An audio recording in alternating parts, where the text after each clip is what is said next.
দর্শক, আজকে শাহবাগে বিকেলে একটি প্রতিবাদ সমাবেশ ছিল। সেখানে বাউল ভক্ত, বাম জোটের নেতাকর্মী, শিল্পী অনেকেই উপস্থিত ছিলেন এবং তাদের শৈল্পিক প্রতিবাদ, গানের মাধ্যমে প্রতিবাদ, যে প্রতিবাদ অনুষ্ঠিত হওয়ার কথা, বিশেষ করে বাউলদের উপরে যে হামলা হচ্ছে ন্যাক্কারজনকভাবে, সেই হামলারই প্রতিবাদ কর্মসূচি এখানে ছিল। কিন্তু সেখানে ওই তৌহিদি জনতা, তথাকথিত তৌহিদি জনতার ব্যানারে এবার আবির্ভূত হতে দেখা গেল জুলাই যোদ্ধাদের। জুলাই যোদ্ধা ব্যানারে এই কাজ করা হয়েছে, অর্থাৎ জুলাইকে অপমানিত করা কিংবা জুলাইকে ধুলির সাথে মিশিয়ে দেওয়ার প্রক্রিয়া বোধহয় কিছু লোকের হাত দিয়ে খুব ভালোভাবেই হচ্ছে।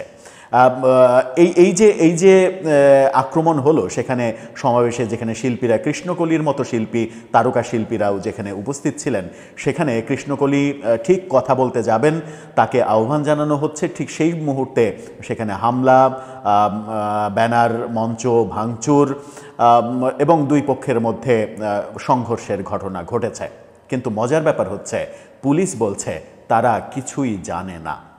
চলুন পুলিশ কি বলছে, কি ঘটল, কিছু ভিডিও চিত্র, কিছু তথ্য, সেগুলো নিয়ে আলোচনা করি যে এভাবেই চলবে কিনা দেশ।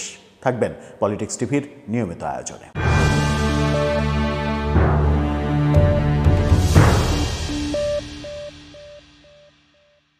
দর্শক, বলছিলাম শাহবাগে প্রতিবাদ সমাবেশের কথা। বাউলদের ওপরে যে হামলা, সেই হামলার প্রতিবাদ সমাবেশ হয়েছে। এর আগে আমরা দেখেছি যে বাইতুল মোকাররমের পাশে একটা সমাবেশ করেছে ওই তৌহিদি জনতা। সমাবেশ করে প্রফেসর ইউনূসকে হুমকি দিয়েছেন। প্রফেসর ইউনূস কেন বাউলদের উপরে আক্রমণ যারা করেছে তাদের বিরুদ্ধে ব্যবস্থা নেওয়ার কথা বলেছেন। এর কারণে প্রফেসর ইউনূস নাস্তিক হয়ে গেছে, মুরতাদ হয়ে গেছে এবং এই কাজ করলে তারও 1 মিনিট গদিতে থাকা সম্ভব হবে না, এমন হুঙ্কার দিয়েছেন। কিন্তু সরকার নির্বিকার। সরকারের বিরুদ্ধে এই ধরনের হুঙ্কার দেয়া হচ্ছে, সরাসরি একজন রাষ্ট্রপ্রধানকে নাস্তিক বলা হচ্ছে যে আপনিও নাস্তিকদের দলে ভিড়ে গেছেন, আপনিও নাস্তিক হয়ে গেছেন এই কার্যক্রমের মাধ্যমে, অর্থাৎ বাউলদের উপরে যারা আক্রমণ করেছে তাদের বিচার করা হবে এই ঘোষণার মাধ্যমে, সুতরাং আপনাকেও আমরা ক্ষমা করব না। এরপরে বিকেলে আমরা শাহবাগে দেখলাম প্রতিবাদ সমাবেশ। সেখানে শৈল্পিক প্রতিবাদ, শিল্পীরা গান গাইছে, গানে গানে প্রতিবাদ। সেই প্রতিবাদ সমাবেশের একটু অংশ প্রথমে গান থেকে কৃষ্ণকলি কথা বলার সময় কিভাবে এই জুলাই যোদ্ধারা মিছিল নিয়ে সেটা অ্যাটাক করলো, সেই ঘটনাটুকু একটু দেখে নিন।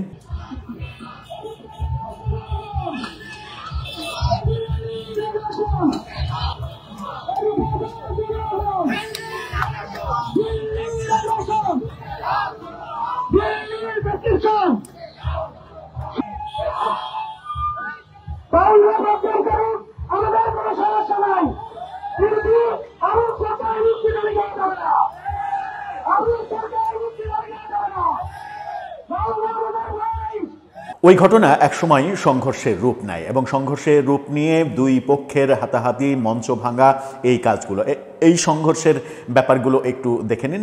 এখানে বোঝা যাবে যে কীরকম অবস্থা হয়েছে।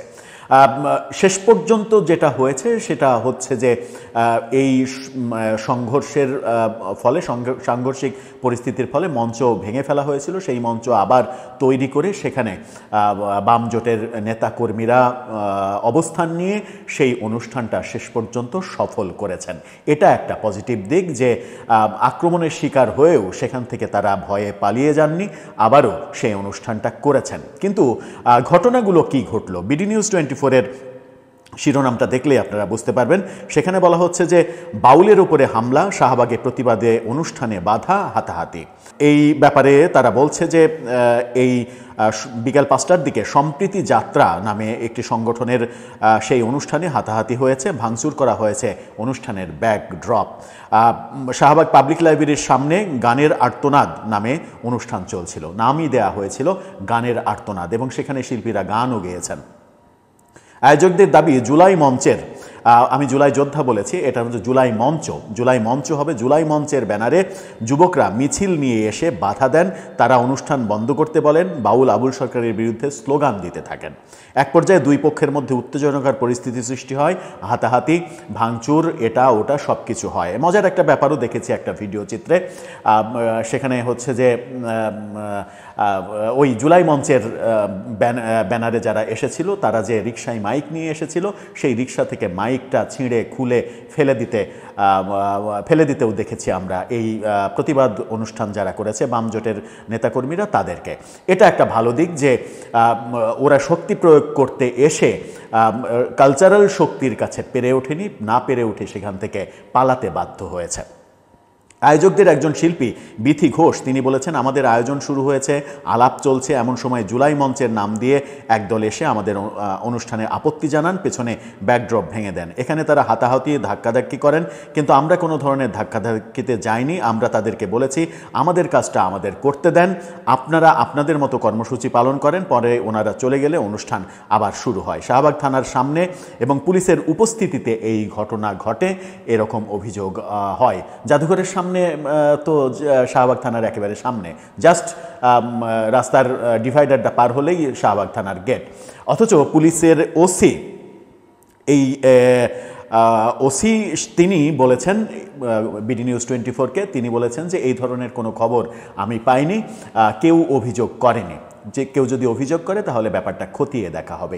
এর চাইতে নির্লজ্জ, হাস্যকর, নগ্ন মন্তব্য আর হতে পারে যে শাহবাগ থানার গেটে যে প্রোগ্রামটা হচ্ছে সেই প্রোগ্রামে একদল জুলাই মঞ্চ নাম দিয়ে এখানে এসে আক্রমণ করছে, তাদের ব্যানার ভেঙে দিচ্ছে, ব্যাকড্রপ ভেঙে দিচ্ছে, অথচ শাহবাগ থানার ওসি বলছেন তিনি এই ব্যাপারে কিছু জানেন না, তার কাছে কোনো খবর আসেনি। তার মানে বোঝাই যাচ্ছে যে পুলিশ প্রশাসন এবং সরকার কিভাবে চলছে। সম্প্রীতি যাত্রার গানের আর্তনাদ অনুষ্ঠানে উপস্থিত ছিলেন শিল্পী অরূপ রাহি, লেখক গবেষক নাহিদ হাসান নলেজ, রেবেকা নীলা, শিল্পী অমল আকাশ, বাউল আলমাস সরকার, শিল্পী কৃষ্ণকলি, শিক্ষক শর্মী হোসেন, নাভিনা মুর্শিদ সহ আরও অনেকে উপস্থিত ছিলেন। এখানে যারা উপস্থিত ছিলেন তাদের মধ্যে তারকা শিল্পী বলতে কৃষ্ণকলিকে আমরা চিনি, যে কৃষ্ণকলি বাংলাদেশের অন্যতম একজন তারকা শিল্পী, তিনি উপস্থিত ছিলেন। এই যে ঘটনাগুলো ঘটল এবং সারা দেশে এই ঘটনাগুলো ঘটছে, সারা দেশেই দেখা যাচ্ছে বিভিন্ন জায়গাতে, সারা দেশের বিভিন্ন জায়গা থেকে এরকম ভিডিও ফুটেজ আজকে সামাজিক যোগাযোগ মাধ্যমে এসে পড়েছে এবং আসতে দেখা গেছে। আমরা দেখেছি রাজধানীর গুলিস্তান এলাকাতে একজনকে বাউল শিল্পী সন্দেহে মারপিট করা হয়েছে। পরে এই যে তৌহিদি জনতা তাকে মারপিট করেছেন, সেই তৌহিদি জনতা বলেছেন যে না, সে বাউল শিল্পী না, সে মোবাইল চোর। মানে চতুর্দিকে নানাভাবে নানা রকমের সার্কাস দেখা যাচ্ছে। গতকালকে সরকারের পক্ষ থেকে জানানো হয়েছে যে বাউলদের উপরে যারা হামলা করবে তাদের বিরুদ্ধে ব্যবস্থা গ্রহণ করা হবে, ব্যবস্থা গ্রহণ করার নির্দেশ দেওয়া হয়েছে। খুবই ভালো একটা উদ্যোগ সরকারের, এবং সরকারের প্রেস সেক্রেটারি তিনি নিজে জানিয়েছেন এই ব্যাপারটা। প্রেস সেক্রেটারি নিজে জানানোর পরদিন আবারও এই যে ঢাকায় এবং ঢাকার একেবারে প্রাণকেন্দ্রে শাহবাগ থানার সামনে এই যে ঘটনাটা ঘটলো, মঞ্চ ভেঙে দেওয়ার এই ঘটনাটা ঘটলো, সেই শাহবাগ থানার ওসি বলছেন যে তিনি এই ব্যাপারে কিছুই জানেন না। তাহলে কি পুলিশ সরকারের কথা মানছে না, নাকি সরকার পুলিশকে অন্য ইনফরমেশন দিয়ে রেখেছে গোপনে আর প্রকাশ্যে বলছে বাউলদের যারা হামলা করেছে তাদের যথাযথ শাস্তির ব্যবস্থা করার নির্দেশ পুলিশকে দেয়া হয়েছে? এভাবেই চলতে থাকবে দেশ? এইভাবেই কি সব কিছু আমরা বিসর্জন দেব? এই শাহবাগের এই সমাবেশে একজন শিল্পী বলতে শুনলাম তাকে যে বাউল আবুল সরকারকে মারার মূল কারণটা হচ্ছে এবং তাকে জেলে ভরার মূল কারণটা হচ্ছে যে সেই পালাগানে বাউল আবুল সরকার বিএনপির একজন প্রার্থীর পক্ষে ভোট চেয়েছিলেন। সেই কারণেই বিএনপির প্রতিপক্ষ এই কাজটা পরিকল্পনা অনুযায়ী কাজটা করেছে, এবং তিনি মির্জা ফখরুল ইসলামের যে অবস্থান বাউলদের আক্রমণের পরিপ্রেক্ষিতে সেটাও বলেছেন। ব্যাপারটা আমরা কোনোভাবেই চাই না যে ব্যাপারটা রাজনৈতিক দিকে যাক। রাজনৈতিক দিকে গেলে ব্যাপারটা আবার পক্ষ বিপক্ষ, এর পক্ষে ওর পক্ষে এইভাবে যাবে। ব্যাপারটা পুরো বাংলাদেশের হোক, বাংলাদেশের সংস্কৃতির উপরে আঘাত। কোনো ব্যক্তি তিনি যেই হন না কেন, বাউল হন আর দেশের রাষ্ট্রপতি হন না কেন, তিনি যদি অপরাধ করে থাকেন তাহলে তার শাস্তি হবে, এটাই স্বাভাবিক। কিন্তু যদি ঘটনার ভেতরে না ঢুকে বাহিরের পর্দার উপরে নির্ভর করে কোনো অভিযোগ ঘটানো হয়, তাহলে সেটা আবার পুরো একটা জনগোষ্ঠীর উপরে যদি বর্তায় যে একজন অপরাধ করেছে, বাকি সবাইকে পিটিয়ে মারতে হবে, এবং বিভিন্ন জায়গায় স্লোগান হচ্ছে, দেশের বিভিন্ন জায়গায় স্লোগান দেয়া হচ্ছে যে বাউলের আস্তানা থাকবে না, একটা বাউল ধরে ধরে কখনো বলা হচ্ছে জেলে ভর, কখনো বলা হচ্ছে জবাই কর। এই যে মিছিল, এই মিছিল কি সরকার দেখছে না, পুলিশ দেখছে না? তাহলে প্রতিকার কোথায়? নাকি সরকার এই গোষ্ঠীকে ভয় পাচ্ছে তাদের বিরুদ্ধে কোনো অ্যাকশান নিয়ে যেতে? দর্শক, আপনার কি মনে হয়? আপনার মতামত জানিয়ে লিখতে পারেন আমাদের কমেন্ট বক্সে।